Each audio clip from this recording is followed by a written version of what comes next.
Assalamu alaikum students and welcome to another class of English for second year. Second year students, as you all know that we have started unit number 3, lesson number 1, lesson from the Battle of Uhud. हमने battle of Uhud के बारे में तफसील से पढ़ा और उसमें जो लेसन आपको मिलता है उसके बारे में भी स्टडी किया, रीड किया और हमने उसको अंडरस्टैंड किया. आज हम इसकी वोकेबलरी और क्वेश्चन आंसर्स पे कंसंट्रेट करेंगे. So take out your pens and notebooks and write down the important notes so that you have the notes when you need them. चलें जी, तो वोकेबलरी शुरू करते हैं. वर्ड्स मीनिंग्स थोड़ा सा मैं आपको समझा देती हूँ और आप इंग्लिश में इसका खुद पढ़ लें और इसको आप इंग्लिश टू इंग्लिश भी याद करेंगे क्योंकि आपको पेपर में सिनोनिम्स आते हैं तो वो उससे आपको आसानी होगी कि अगर आपको सिनोनिम्स आते हुए तो आप पेपर में आराम से उसको सॉल्व कर सकते हैं. जी, पहला वर्ड है एडजॉइनिंग. एडजॉइनिंग होता है जोड़ने वाला, ठीक है, राब्ते में रहने वाला. दो वर्ड्स इसके मीनिंग हो सकते हैं. आर्चर सेकंड, आर्चर है तीर अंदाज को कहते हैं Archer. At the instance of, at the instance of की मिसाल पर, ठीक है, या के मौके पर, दोनों इसके मीनिंग्स आ सकते हैं. बैरन बंजर. बिसीज मुहासरा कर लेना या घेर लेना, यानी कि जैसे पुलिस किसी चोर के घर को मुहासरा कर लेती है या आर्मी जो है किसी इलाके को घेर लेती है, उसको कहते हैं बिसीज या मुहासरा करना. बूस्टफुल दिखावा करने वाला, ऐसा इंसान जो कि दिखावा करता हो उसको कहते हैं बूस्टफुल. बूटी माले गनीमत को कहते हैं, ठीक है, जो एक जंग के बाद जो जीतने वाला आर्मी होती है उसके हाथ जो माल लगता है उसको माले गनीमत कहते हैं और उसको इंग्लिश में बूटी कहते हैं. कैप्टिव कैदी को कहते हैं. कैजुअलिटी हादसे को कहते हैं. टू अवेंज बदला लेना. टू डिमोरलाइज हिम्मत कम करना, ठीक है, डिस्करेज करना किसी को. टू डिस्पर्स फैल जाना, ठीक है. टू एस्कॉर्ट लेकर जाना, कहीं एक जगह से दूसरी जगह छोड़ कर आना किसी को एस्कॉर्ट कहलाता है. टू इंसिस्ट, नहीं सॉरी, यह है टू एग्जॉर्ट. एग्जॉर्ट जोर देना. टू इंसिस्ट भी जोर देने के मीनिंग में आता है. टू पे डियरली बहुत भारी मुआवजा देना. टू प्लंडर लूट लेना. टू रैली इकट्ठा करना, मुनज्जम करना, ठीक है. टू रिगेन दोबारा हासिल करना. टू रिट्रीट पीछे हट जाना. टू विदड्रॉ हार मान जाना, ठीक है. दोनों वर्ड्स में डिफरेंस है. टू रिट्रीट पीछे हट जाना, यानी कि जब आप फौजी दस्तों में आगे जा रहे होते हैं और आपको कोई मुश्किल पेश आती है तो आप पीछे हट जाते हैं, उसको कहते हैं थोड़ी देर के लिए मंसूबाबंदी करने के लिए, उसे कहते हैं रिट्रीट. लेकिन अगर आप विदड्रॉ कर जाते हैं तो इसका मतलब ये कि आपने हार मान ली और दूसरे बंदे की जीत तस्लीम कर ली. और वॉरियर कहते हैं जंगजू को, जो कि जंग में लड़ता है, उसको कहते हैं वॉरियर, ठीक है. तो ये हो गया जी हमारे वोकेबलरी. आप लोगों ने, मैंने आपको इसको उर्दू में बता दिया, इसके मीनिंग्स एक्सप्लेन कर दिए. आपने अब क्या करना है कि उर्दू से रेफरेंस लेके समझ के इसकी इंग्लिश भी मीनिंग्स जो आगे लिखे हुए हैं डिटेल वो आपने सारे पढ़ के और इसको समझ लेना है ताकि जब आपको पेपर्स में एमसीक्यूज आए so you may be able to solve them, ठीक है. अब हम करेंगे क्वेश्चन आंसर्स के नोट्स. आप लोग जो है इसको पॉज करके इसके नोट्स बनाते जाएं, आंसर्स लिखते जाएं क्वेश्चंस के. जी, study questions. Recalling number 1.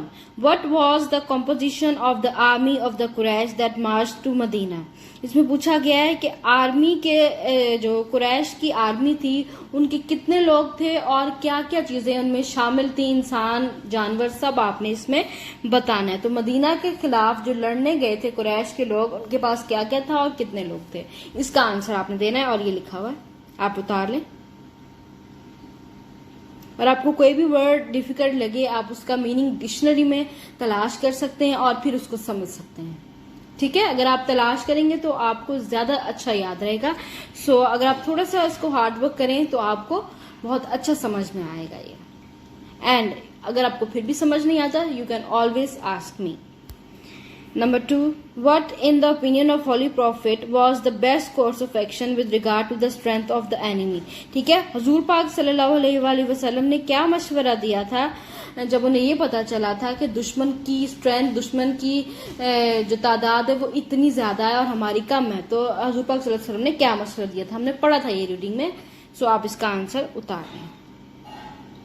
उनकी स्ट्रेटजी क्या थी, प्लान क्या था हुजूर पाक सल्लल्लाहु अलैहि वसल्लम का। Question number 3 is what strategy did the holy prophet सल्लल्लाहु अलैहि वसल्लम have in mind when he thought of allowing the enemy to besiege Medina? ठीक है, होली प्रॉफेट सल्लल्लाहु अलैहि वसल्लम के दिमाग में क्या स्ट्रेटजी थी, क्या प्लान था जब उन्होंने कहा कि मदीना को चारों तरफ से घेरने देते हैं दुश्मन को। पहले उनके दिमाग में क्या था, तो हमने ये पढ़ा था कि उनके दिमाग में ये था कि इस तरह उनकी फौजें बढ़ जाएंगी और उनकी ताकत बढ़ जाएगी और हम उसे आसानी से मार सकते हैं। हुजूर पाक सल्लल्लाहु अलैहि वसल्लम का ये ख्याल था। तो इसका आंसर आप ये लिख सकते हैं। मैं आपको फिर से कह रही हूँ कि सिर्फ इसको उतारना नहीं है। अगर किसी का वर्ड का मीनिंग आपको समझ में नहीं आ रहा तो डिक्शनरी अपने पास रखें और उससे कंसल्ट करें। Number 4, what were the two opinions regarding facing the army of Quraysh? Army of Quraysh को फेस करने के लिए 2 ओपिनियंस क्या रखे गए थे? एक हजरत मोहम्मद सल्लल्लाहु अलैहि वसल्लम ने रखा था और एक सहाबा कराम ने रखा था। ठीक है, दो ओपिनियंस रखे गए थे, तो वो दोनों आपने इसमें बताने हैं।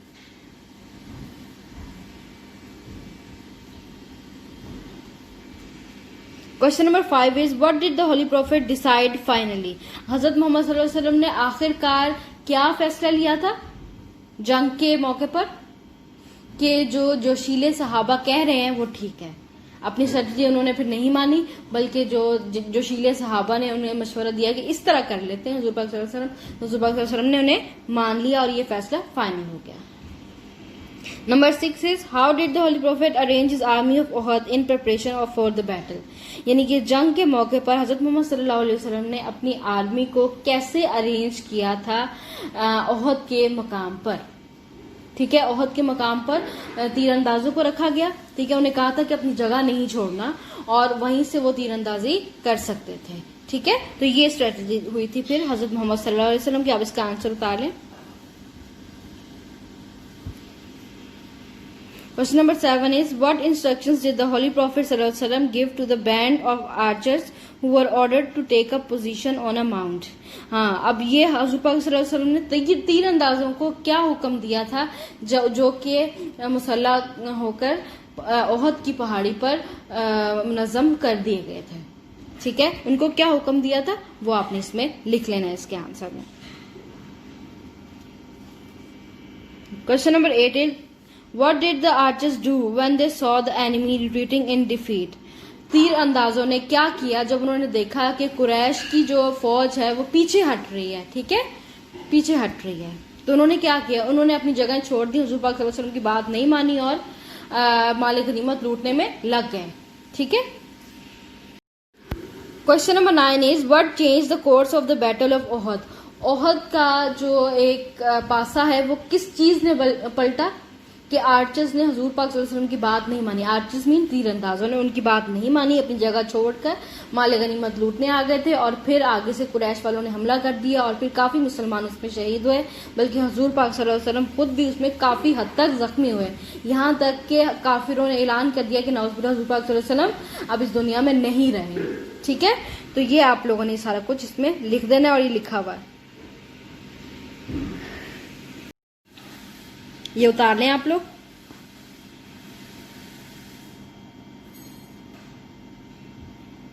कंटिंजेंट का मतलब होता है दस्ता, हुजूर पाक सल्लल्लाहु अलैहि वसल्लम की फौजी दस्ता।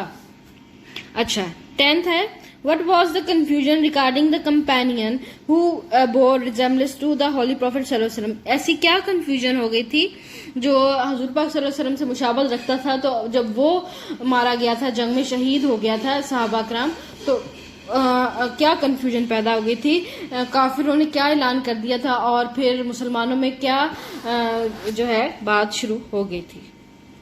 आपको पता है कि वो बिल्कुल जैसे दिखते थे, हजरत मोहम्मद सल्लल्लाहु अलैहि वसल्लम जैसी रिजेम्बलेंस थी उनकी, तो काफिरों को लगा कि हमने हजूर पाक सल्लल्लाहु अलैहि वसल्लम को मार दिया है, तो इस तरह शहीद कर दिया है। तो इस तरह जो मुसलमान थे उनका जज्बा कम होने लगा और उन्होंने सोचा कि अब तो लड़ाई का कोई जवाब ही नहीं है। हमने ये सारा कुछ पढ़ा था, ये देखें, उतार लें। Number 11, who took the wounded holy prophet out of the pit to a safer place। किसने हजूर पाक सल्लल्लाहु अलैहि वसल्लम को घड़े में से निकाल कर, जख्मी हजूर पाक सल्लल्लाहु अलैहि वसल्लम को घड़े में से निकाल कर तो एक महफूज जगह पहुंचाया। तो हजरत अली रजी अल्लाह अन्हु ने हजूर पाक सल्लल्लाहु अलैहि वसल्लम को जख्मी हालत में एक घड़े में पाया, उनको फिर वहां से निकाला और एक महफूज जगह पर पहुंचा दिया और ये ऐलान भी करवाया कि हजूर पाक सल्लल्लाहु अलैहि वसल्लम जिंदा हैं। Number 12, who did the holy prophet सल्लल्लाहु अलैहि वसल्लम charge to launch a counter attack. ठीक है, किसको हजूर पाक सल्लल्लाहु अलैहि वसल्लम ने हिदायत दी कि काफिरों पर दोबारा हमला करो। तो हजरत अली को उन्होंने हिदायत दी कि आप जाकर काफिरों पर दोबारा हमला करें और इस तरह से मुसलमानों की शिकस्त जो है वो ड्रॉ में तब्दील होगी, मतलब हार जीत के फैसले के बगैर जंग खत्म हो गई, वरना मुसलमानों की बहुत बुरी शिकस्त हो सकती थी। Question number 13 is who did the holy prophet सल्लल्लाहु अलैहि वसल्लम send his own servant to continue fighting. किसको हजूर पाक सल्लल्लाहु अलैहि वसल्लम ने अपनी तलवार दी थी जंग जारी रखने के लिए? हजरत अली रज़ी अल्लाह अन्हु को। Number 14, what did Abu Sufyan boost when leaving the battle ground. Abu Sufyan ने क्या शोखी मारी जबकि वो जंग का मैदान छोड़ रहा था? उन्होंने ये शोखी मारी कि हमने अपना बदला ले लिया है मुसलमानों से जंगे बदर का। आपको मैंने बताया था कि जंगे बदर में वो बहुत बुरी तरह उन्होंने कुफार को हराया था, कुरैश को, तो उन्होंने बदला लेने के लिए जंगे ओहद शुरू की थी और जंगे ओहद में सिर्फ मुसलमानों की एक छोटी सी गलती की वजह से बहुत ज्यादा शहीद मुसलमान हो गए थे, तो वो शोखी मारता हुआ गया कि हमने बहुत सारे मुसलमानों को शहीद कर दिया और अपना बदला ले लिया। ये सारा कुछ आपने इसमें लिखना है। ये रहे। How was the mistake of archers a tactical mistake. तीर अंदाजों की गलती एक टेक्टिकल मिस्टेक यानी कि एक अमली गलती कैसे साबित होगी? क्यों साबित होगी? क्योंकि इस तरह से अगर उन्होंने अपना कमजोर हिस्सा लोगों को दिखा दिया कि इनके पास कम आर्मी है और सारे तीरंदाज अपनी जगह छोड़कर, हमला करने से छोड़कर माल गनीमत लेने आ गए, तो जो काफिर है उनको उनकी स्ट्रेंथ का पता चल गया। उन्होंने फिर आकर हमला कर दिया और इस तरह से जंग का पासा पलटा। तो ये एक टेक्टिकल मिस्टेक थी, आप लोगों ने लिख लेना। ये सारा उतार लें।